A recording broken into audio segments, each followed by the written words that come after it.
So the hardest part about my job is explaining Agile. It's it's not the easiest thing. Every every batch, like it's a challenge. But at the end of it, usually I'm pretty satisfied. So for you guys, we kept Agile for last. So let's go through Agile before we start. Let's kind of understand where we are. So we were here finishing up SDLC. And if you guys see the SDLC diagram, we were working on system testing phase, which is nothing but testing phase, QA phase, testing phase, system testing phase. You can call it anything you want. It's the same thing, right? We were understanding what do we do in here? What are the actions? What are the duties that we perform here? And we have completed this entire STLC process. So in here, we also understand that, we sit here, we perform our activity, but in a broader term, we are part of SDLC group. We are part of SDLC, which is Software Development Lifecycle. What do? We perform our SDLC process. Okay. Can you guys hear me? Someone said that he cannot hear me. Can everyone hear me? Yes, we can hear you. Loud and clear. Nice, nice. So someone is having issue. All right. So SDLC, right? So in SDLC, right, there are different methodologies. I think we talked about it first or second day. There are Agile, there are Waterfall, there are V model, and right now Agile is the most popular one, and you'll understand why in a second. Before we go to Agile, let's see if we have diagram in place for Waterfall, so we can put it side by side to kind of, yeah, right here. Waterfall design. Yeah, let's see, maybe we have one more. And this is also waterfall, okay. So you can see waterfall starts from the top down. It's like a sequential process. It starts from the top and it goes to the last phase without looking back. There's no client's involvement. You have your internal team consist of business analysts, developers, designers, and QA, and of course, project managers. Everybody's working in this workflow, but there is no client involvement. So when we go to analysis of the requirement, we all go and read and understand and ask questions. Once that is done, then we move to next phase, which is planning pretty much, and then designing, and then development, and then testing, and then deployment. So one thing after another. We don't start and go back and forth. It's just very sequential. Now, let's go into Agile. So what happens in Agile? Agile is completely different, completely opposite. In Agile, the main advantage is you have clients sitting next to you all the time. So before COVID, I was lucky enough to work in a full agile environment, 100% agile environment. And you'll hear this term, right? Hybrid or partial agile. Pure agile is tough. So not many companies able to practice and fulfill agile's requirement. So even if they claim they're agile, there are very few companies, very few, not even 5%. They're purely agile. They're agile, but they only practice the easy agile. The easy meaning like the things like the daily scrum, the things that are easy. and you'll understand more as we talk about it.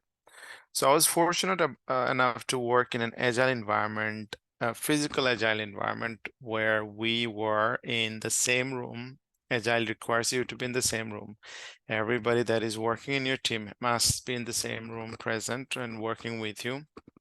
So we had 3 developers, 2 QA, 1 BA, one Scrum Master, and 1 client.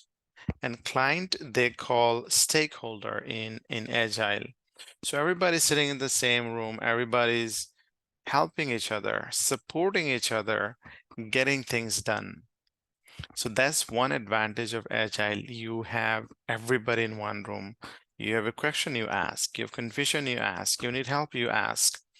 So that's an advantage. Whereas waterfall, like we had situation, and you will have situation if you're working in waterfall. You don't know where your developers are sitting. You don't know where your product are. You don't know where clients are. So sometimes getting questions answered, it takes time. It could take hours, days, even weeks. I would not be surprised. Just to get a simple answer, it could take a week. You don't know where they're sitting. So what you'll be doing, you'll be sending an email. When they will respond to it, who knows? So these are the disadvantage of waterfall and advantage of agile. So other thing is agile, what they do is they don't start working the entire application at once, right? So understand this concept. So if I want to give you an example, and this is going to be crystal clear. So we have skill and tech. If we look at skill and tech or IT solutions, so we have IT solutions. This is a huge application. Now this application, if we are working in waterfall, we are required to write, when we say we, I mean the business required to write the entire requirement, whatever they want out of this application, they have to write entire application. And this may take 6 months, writing and understanding and explaining. And it's totally normal in waterfall environment. Write the requirement and then, then do planning, then do designing, one step at a time. Whereas Agile, what we would do, it'd be like, okay, we'll be targeting a small portion of that application in a short amount of time.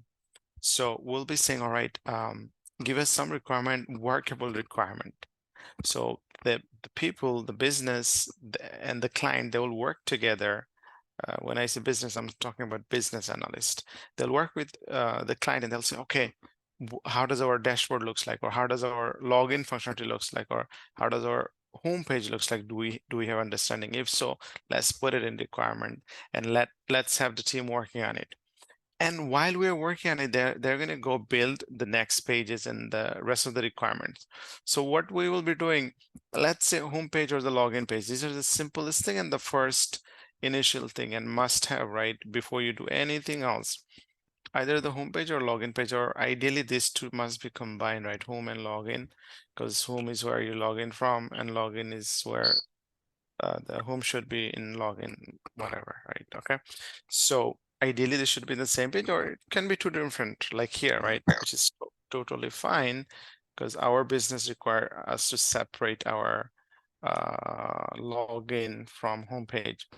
So now we in agile environment, we're gonna say just build the landing page, which is the home page. And this is very, very simple, right? If you look at this one, there is no link or actionable item here. All you're seeing is the text, logo. There are a couple of links, right, where we can click. Other than that, right, everything else is very straightforward. So we're gonna say we're gonna target 2 weeks, 2 weeks to complete this, right? We're gonna get the requirement for this page and we're gonna start working on it. We'll say in 2 weeks, we're gonna finish the homepage. And now this will be workable requirement, meaning we're gonna complete it and send it to the client and say, okay, this is your homepage. Look into it, play with it while we build the next page, which could be the login page or the about us. our team and whatnot. So every 2 weeks, 2 weeks is an increment. So every 2 weeks, we'll target something and complete it. We'll give them workable application, workable requirement. Now there would be scenario like in that 2 week, you may not able to complete a page or a tab or entire functionality, but you could give them a partial functionality which is workable and send it to them. Things like this. So these are the advantage of Agile, and industry loves it. Industry loves it. Now, if Waterfall were to build this application, you're talking about a year plus. And before that, the client does not have access to this application. They do not see what's going on. They have no idea, but they're expecting a year from now we should build the entire application and they'll have access to it and they will work with it. But right now the industry is changing rapidly. Now what's good now, it's not good enough a year from now. So now people are shifting away from waterfall because of that, like this big requirement working um, together as a whole. It doesn't make sense anymore, right? A year from now, they want to update this application. They have so many new ideas. Waterfall doesn't support it, unfortunately. Agile supports it. So that's why Agile um, is very, very popular. Now, disadvantage of Agile, you will see a lot of frequent requirement changes, meaning so you give them the homepage, right? For 2 weeks from now, right? They'll review it, they'll look into it, they may ask you to make some changes, which is fine. That's why the Agile is designed. Not only 2 weeks, while you're working within your development, client can come up with something new or the idea they initially had while you're building it, or when you built it, or when you were nearly done, they looked into it. They're like, no, we don't really like it. We're going to change it. We're going to do something else. So they could raise a change request and we will approve it, or we will pause it for a little bit. Eventually, we'll have to fulfill it, but depending on where we are in the development, if we're in the very initial stage of the development, we're going to say, all right, we're going to do the changes. Just raise a change request, and we're going to change it. Now, if we're close to done, like I said, 2 weeks, right? Let's say day one, day two, day three, they made some requests to change it. We'll change it, but if the request comes at the end of it, we're going to be like, that's fine, we have completed it and this is what you're going to have for now, but raise a ticket and we're going to make the changes accordingly based on the priority. So that's why Agile is sometimes it has disadvantage, but it's in the long run is very, very good, right? It's good for you when you're providing, when you're delivering a product, you want to make sure that your clients are fully satisfied. You also want to take pride in it, right? You don't want to have unhappy customers. So these are the things very good about Agile. Now let's look at the Agile diagram. So wording and everything is very, very different in Agile, and some cases is kind of complicated, but it's nothing too difficult. So we have Agile works in iteration. So we have iteration -1, we have iteration 0, construction iteration, release iteration, and production iteration. So this is different, very, very different than waterfall or any other diagram. So in waterfall, you had like requirement phase, planning phase, design phase, and whatnot. But here you have like iteration, excuse me, iteration -1, 0, construction, release, and production iteration. Now, iteration -1 and iteration 0, you will never be involved. These are the high level people sitting behind it to design and plan. So iteration -1, I was really never part of it. Identifying potential. So these are the things happens, right? Identifying potential projects. So if they have multiple projects, they'll identify which project to work on. Then they'll prioritize it, and then initial vision. They start their initial vision from there. So this is iteration -1, very, very high level. Project manager, managers, They're the one involved. No one else is really there. Iteration zero, I was recently involved in iteration zero. The chances are 99% of the time you will not be involved. Your test QA manager or QA lead will be involved.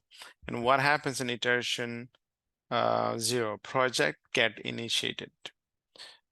So active stakeholder participation. So this is where you already have your client. They participate there. Obviously, funding happens there. Team building happens there. So when a project in iteration zero, this is when they will start calling for people, right? They will call you, say, hey, I have a project. Do you want to work on the project? They'll describe you the project. They'll tell you the duration of the project. Yeah, things like this. This is when team buildings start happen.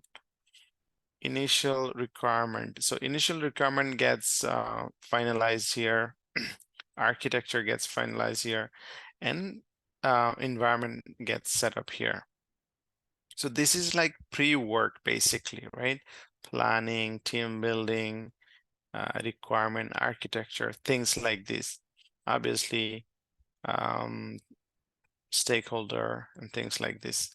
So iteration zero. So it's more like high level work and mostly project manager, business analyst,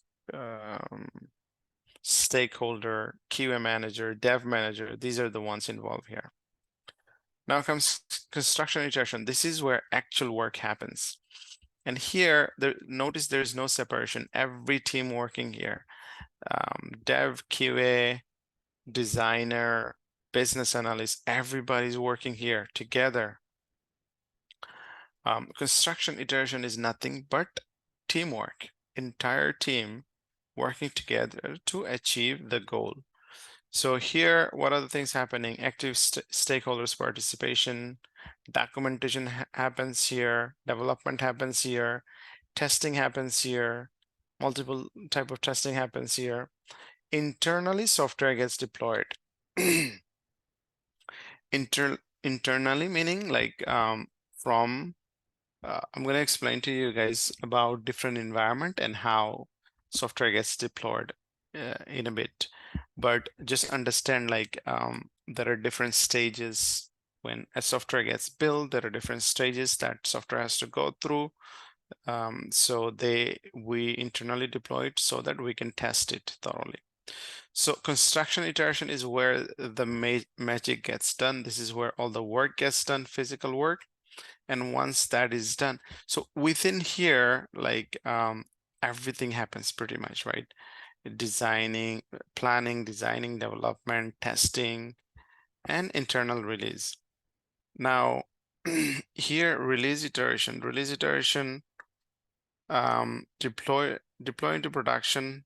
That's where active stakeholder, obviously they're always there. Participation, final system testing, final UAT, documentation, user training, deploy system into production. So really construction iteration is where everything gets done. Once that is good, and once we have the application sign off from here, then it goes to release. The release is nothing but production. Initially, application gets released to production, and then this is what pretty much happened, right? And in production iteration, nothing but software is being used by the users. That's pretty much it when it comes to agile corrections. I'm curious why there's a connection right up top between construction iteration and release. Did you go Yeah. over that? Yeah, thank you for noticing that. So this is where we kind of go back and forth, right? When that application gets released and user final, you can see here, you can see final UAT test. That's where another round of testing happens. Multiple rounds of testing happens. If anything found there, it the application gets pushed back, and then we fix it, and then we send it back. A lot of back and forth happens basically here. So that's why this connection. And once that is fully confirmed by both team, our team and also the end user is nothing but the stakeholder, which is the client. And once that is done and agreed that by both party that application is good, then it obviously goes to production. So this is where it kind of goes back and forth. Got it. Thank you. Sure. So now waterfall, now you know waterfall, now you understand agile, hopefully, right?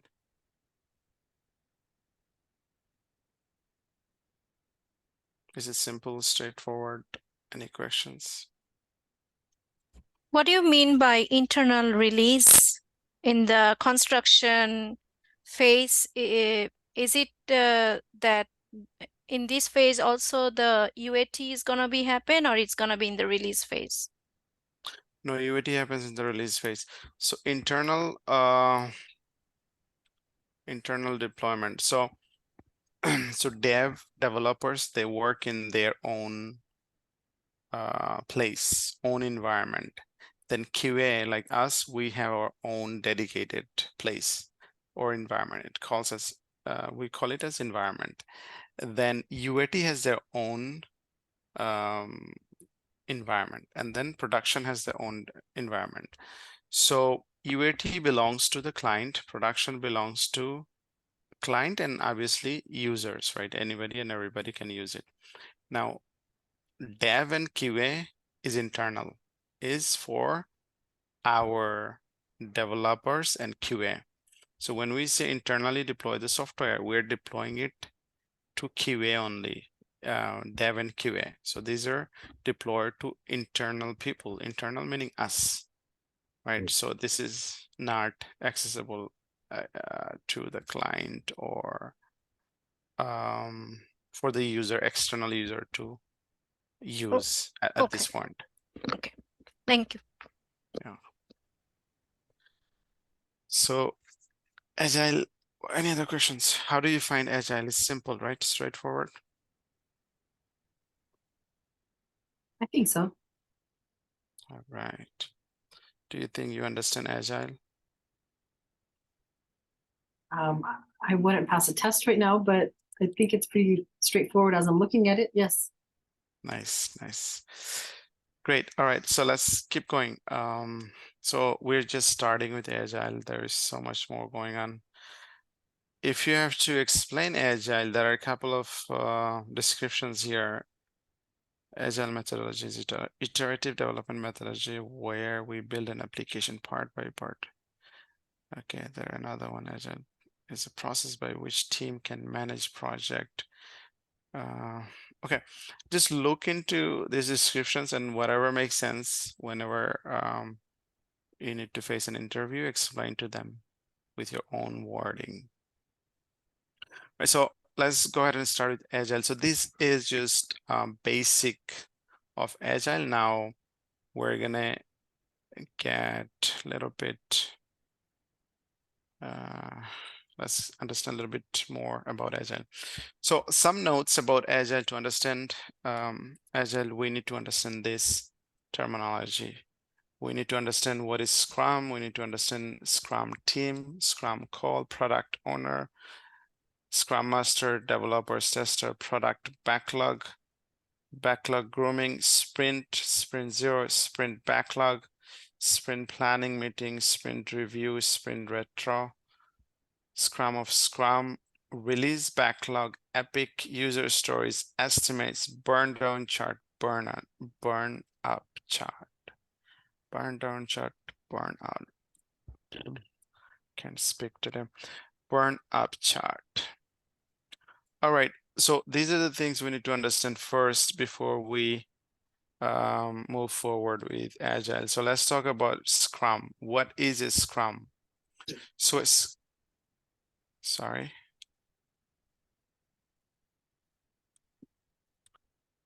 Okay, So what is a Scrum? Scrum is a model or a framework within that Agile. So remember, I was showing you guys that construction iteration, right? In construction iteration, there is a workflow process that the entire team follows is nothing but Scrum. So within Agile, there is another workflow. It's called Scrum, and Scrum is very, very, very popular. So Agile, of course, is a model, is a workflow, but within that there is another workflow. It's called Scrum. So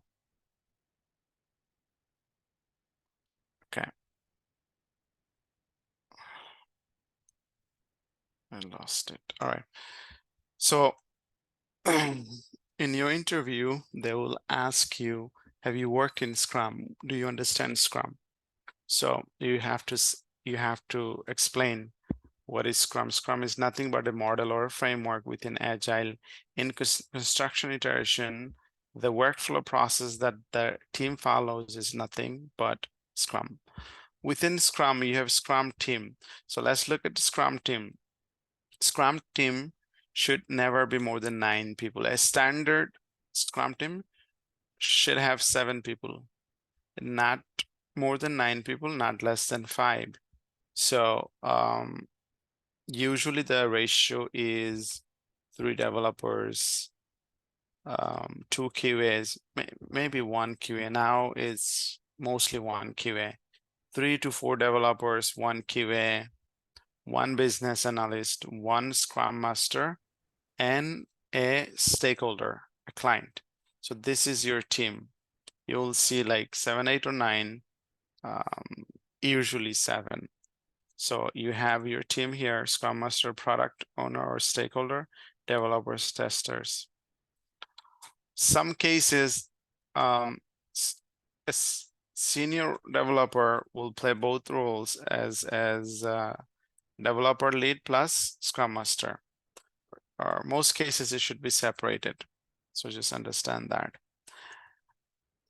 Scrum call. What is the next thing is, at any point, if you have any question, please stop me. I'm assuming you're understanding what I'm explaining. So next thing to understand is Scrum call. It's also known as daily call or daily stand-up.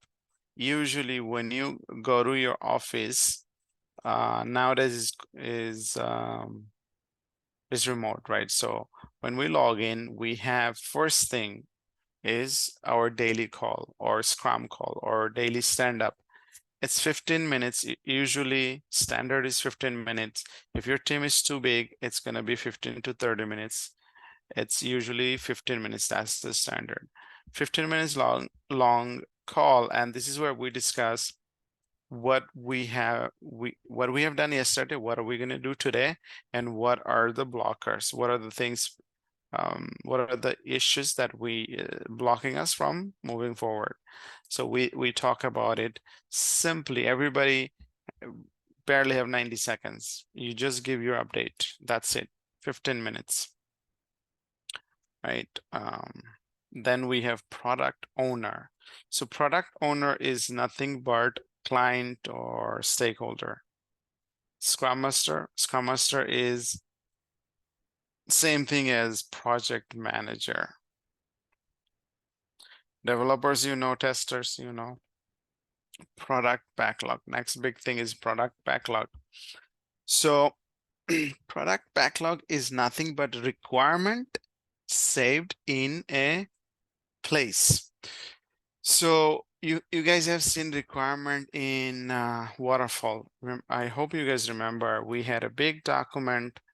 We had a big document in Word format, and it probably had 30, 40, 50 pages long. And that was one big requirement, right? Now in Agile, it's broken into small requirements, small requirements. And those are saved in a place, and that place called, so in Agile, application is known as product, right? Requirements are known, requirement in a whole known as product. So, and that for that product, we must have a backlog, and that backlog we have all these small requirement, all the requirement or the product or the application is broken into small chunk, and those are saved somewhere.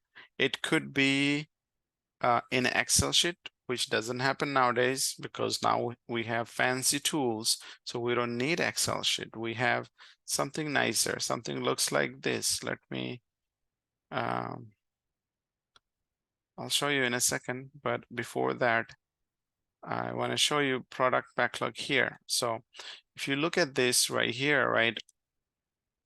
So this one has about 72 requirements.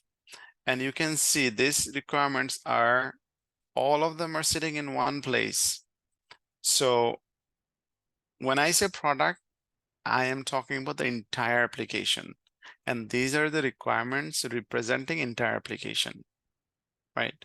Now let's continue and then we'll explain product backlog. Okay. So after product backlog, I should explain sprint backlog. Hold this one for a second. So product backlog, when I talk about product backlog, I'm talking about the entire application. Now sprint backlog, right? Then the next thing is sprint backlog. Sprint backlog, if you look at product backlog, is the entire application. Sprint backlog, and let's look at this sprint. Okay, so here you can see sprint. So in sprint backlog, what do? We look at the product backlog and say, how many of these we can complete in 2 weeks? So we're gonna separate some work from here, some requirement, and say, we're gonna make it into different sprint. Sprint is nothing but a time frame. A time frame in which the amount of work we select to complete. So sprint can be 2 weeks long, 3 weeks or 4 weeks. Standard is 2 weeks. Some cases, if the company is weird, they can have 1 week sprint or 4 week sprint, but it's weird. It should be 2 or 3. Standard is 2, right?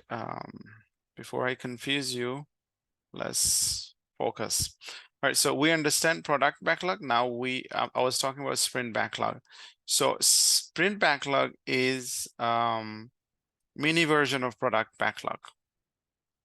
Easiest way to explain, sprint backlog is smallest or mini version of sprint backlog.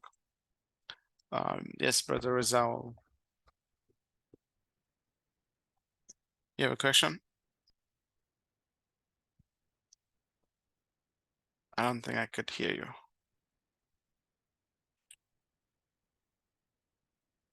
Oh, sorry, I was unmuted. Who decides the sprint? So in Agile, like I said, standard is two weeks. So by default, it's 2 weeks unless the management meaning your QA manager, dev manager, scrum master, client, all the management usually define this prior to kicking off the project. You remember sprint 0? In sprint 0, everything gets defined and finalized. Does it make sense? It does, yes. As a QA, will we be asked to give them a time frame? Would they ask, or would our manager ask how long are we going to take on this project or anything, and do we have to give them a time frame? Not yes and no. Okay. Not on the project, but on the lower level, a couple of layers deep, and you will understand as I move forward where they'll ask you to provide estimates. Not on the project level. Project is a bigger thing which gets defined by the managers, like how long the project is. But when it comes to QA, they're going to ask you about a specific job, how long it will take for you to complete. Got it. Thank you. Thank you, Robert. Sure, brother. So your first question, to answer this, iteration 0, this is where team building and everything gets finalized here, basically. The rules, regulation, the framework, the process, the duration, funding, everything gets defined here by management, basically. Brother, I'm gonna get into story in a second. Let's continue. So we were here. We were talking about sprint. So I hope we understand sprint backlog and product backlog, right? Backlog grooming. So backlog grooming is, so this backlog, right? It gets written initially, and then we have to come back, revisit, and groom it to finalize it, ensuring it has everything you need to independently work and build that application and test that application. Things like this. You'll understand as we move further with this. So grooming is nothing but grooming is a regular session where discussed backlog item are reviewed and prioritized by product manager, product owner, and rest of the team. Yeah, this is perfect definition. So basically, initially requirements gets written and gets saved in the product backlog, and then we come back and revisit to ensure that it is fully finalized, and we add every details that requires. Moving into sprint, we already talked about sprint. Sprint is nothing but a time frame, and that time frame gets defined in sprint 0. So standard time frame is 2 weeks, and in 2 weeks, whatever the amount of work we can handle, we are going to move it to sprint backlog and start working on it. Sprint 0, we already talked about. Remember, sprint 0 is where, okay, let's read the definition. It is a preparation of the first sprint. Like before we start working on the sprint, need to set up environment, prepare backlog, etc. So sprint 0, we talked about it multiple times. It's right here. It's nothing but planning, finalizing, defining, funding, and everything that requires team building, things like this. Right, it's important to understand what it is though. All right, moving on. Moving on to sprint planning meeting. So we talked about sprint. Okay, sprint backlog, we talked about it, all right. Sprint planning meeting. So in sprint planning, let's just mark them, okay. So sprint planning meeting,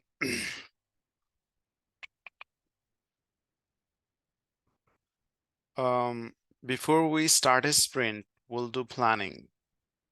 And in planning, we will kind of finalize, estimate how much time it will take, what are the sizing and things like this, which we will talk about in a bit. But just understand, before we start our sprint, we do a meeting, which is sprint planning meeting. Sprint planning meeting is when a team, including Scrum Master, Scrum Product Manager, and Scrum team meets to determine which backlog item will be handled in the next sprint. So what's the difference between sprint 0 and sprint planning meeting? Oh, sprint 0 is it's totally different. Sprint 0 is iteration 0, basically. It's just named differently. Sprint 0 is iteration 0, basically. And this is what happens there. I think it's better if I rename it. So sprint 0 or iteration 0 is the same thing. And it could call differently in different companies, but it's the same thing. So sprint 0 is mostly management, high-level people, you will not be involved in sprint zero work.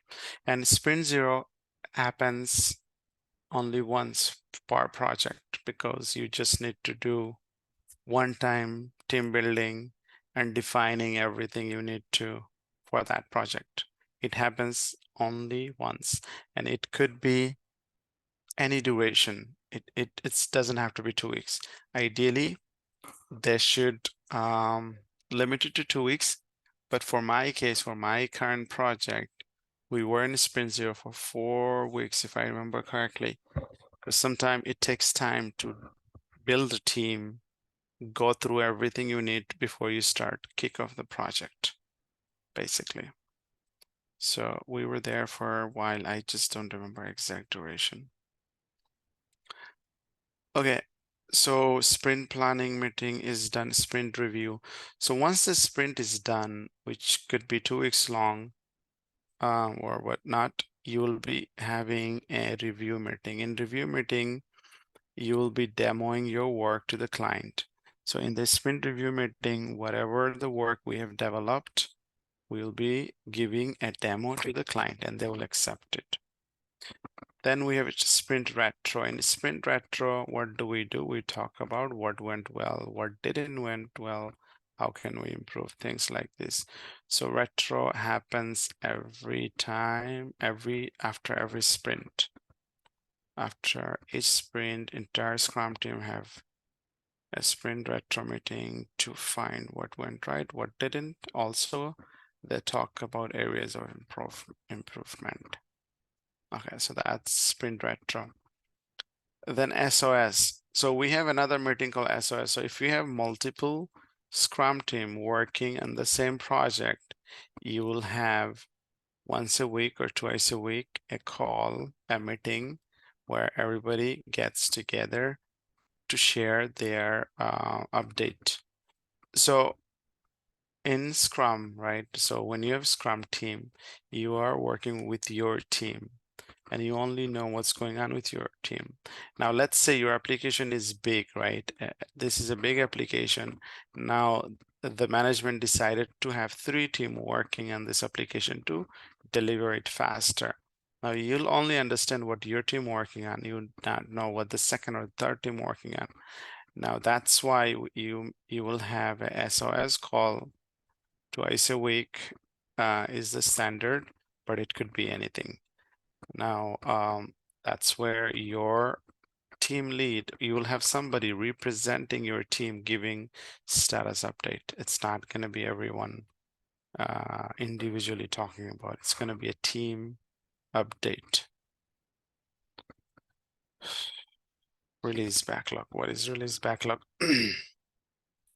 Release backlog can be defined as the product feature which are to be completed within the release cycle. Release backlog is where all the release candidate tickets, stories gets queued. So release backlog, once we complete development and testing. Remember I said we deploy internally. We keep it internally, but we mark it as a release candidate and we will send it to production depending on how frequently management wants us to deploy to production. Usually every 2 weeks, but you know, it depends. It varies company to company. So release backlog is the item, work item, or the stories that are ready for release, basically. Guys, this is a process-oriented job, and Agile is very, very strict with their process. That's why it's very hard to follow Agile. And I said at the beginning of this call, not every company can adopt full Agile. Now comes Epic and user stories. So Epic is a requirement, user story is also a requirement. Epic is a bigger requirement, user stories is a smaller requirement. I have to give you an example. So Epic would be let's say homepage would be an epic. And homepage, when I say homepage, I can just write an epic saying homepage functionality. So that's a big, big requirement. Underneath that, you may create maybe 50 more requirement, 50 more user stories. So all of this you're saying here, these are user stories. Like for example, you can say that your application should have this web links section, and in that you should have all of this. And this is your, each one of them would be user story.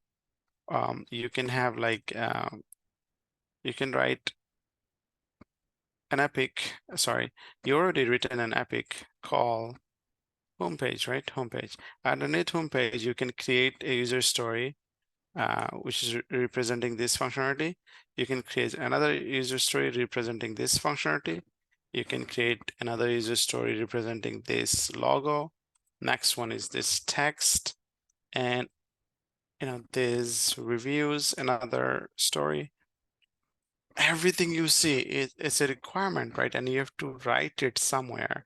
I can give you an example so that you understand better. Give me 1 second, please. Okay. Okay. Now let's move here. Okay, so I can show you example of user stories and epic. So this is an epic basic on-demand reducer execution. So this is an epic. You can see right here when I hover over, it says epic.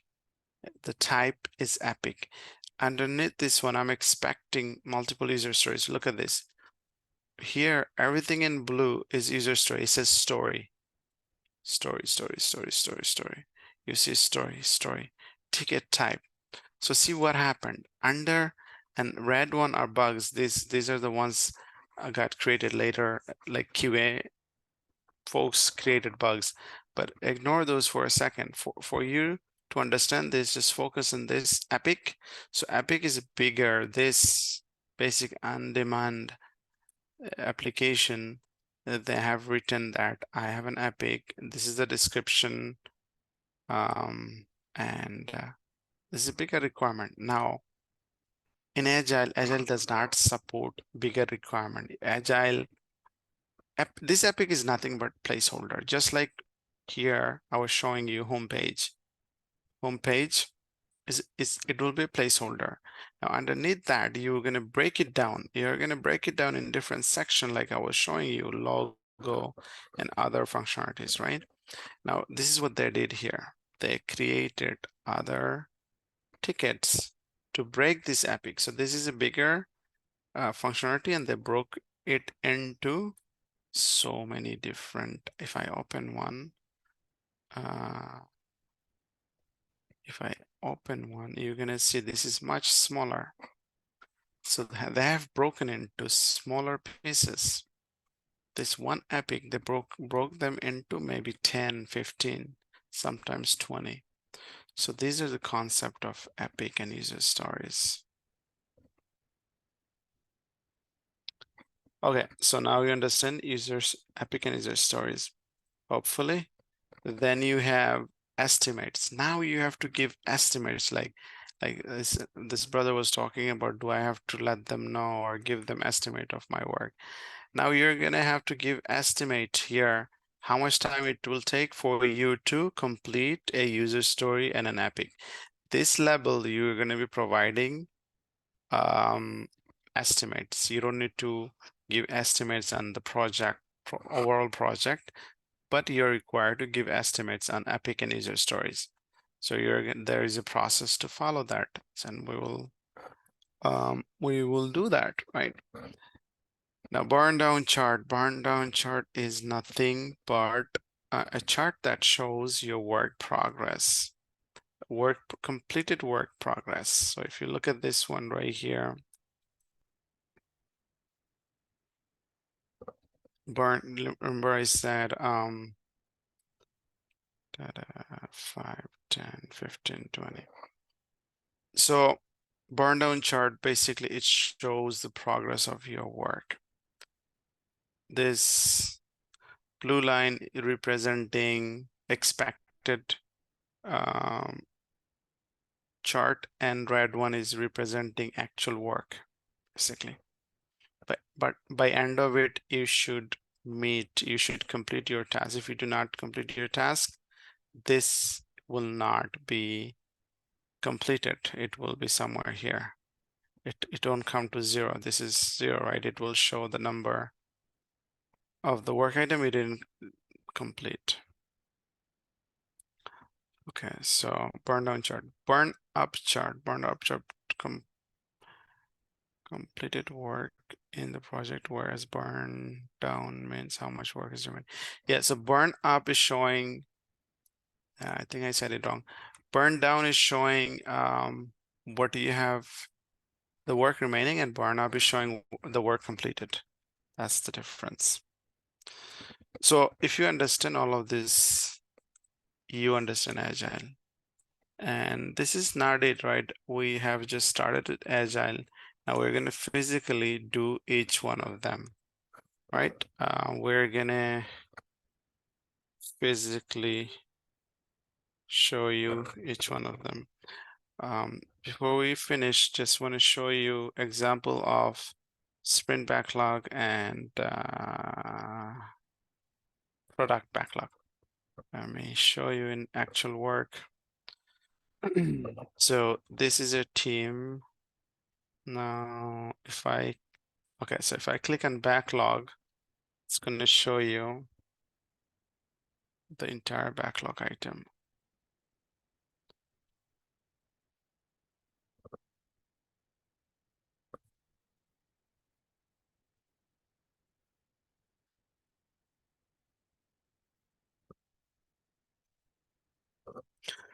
Okay, so basically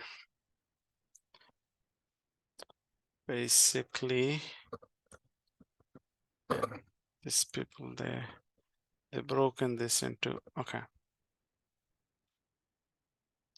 So you can see we're in sprint 15, 16, 17, 18, 19. We're in sprint 19. So when you start your project, so each sprint you're seeing so many issues, like this sprint has 34 tickets, this sprint has 18 tickets, and so on, right? So imagine from sprint 1 to 15, how many tickets we had. And an average, if we had 20 tickets, we're talking about hundreds of tickets here. And these are the remaining work. So when we start our project, we had all of this in this backlog. You see the backlog, it says backlog here. This is nothing but product backlog. This is representing entire product. So if you look here, it is representing the product. This is product backlog, right? It's representing product. So initially we had all of this in one page, and we maintained this page, we groomed this page, we plan from this page.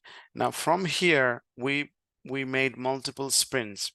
So look at this. We are currently, I think we're in sprint 16, if I'm not mistaken. Let's see. Not started. No, we're in sprint 14. So how do I know this? Because this one didn't start it yet. Active sprint. Let's see. No, we're in sprint 15. Wow. Yeah, we're in sprint 15. So this is our active sprint. This is sprint backlog, but let's move to product backlog. So in product backlog, you will find all of your tickets, all of your requirements. And this is how your product backlog looks like. List of tickets sitting in your product backlog. Now, when you do grooming, we need to open this and finalize it. Half of this ticket does not have full information.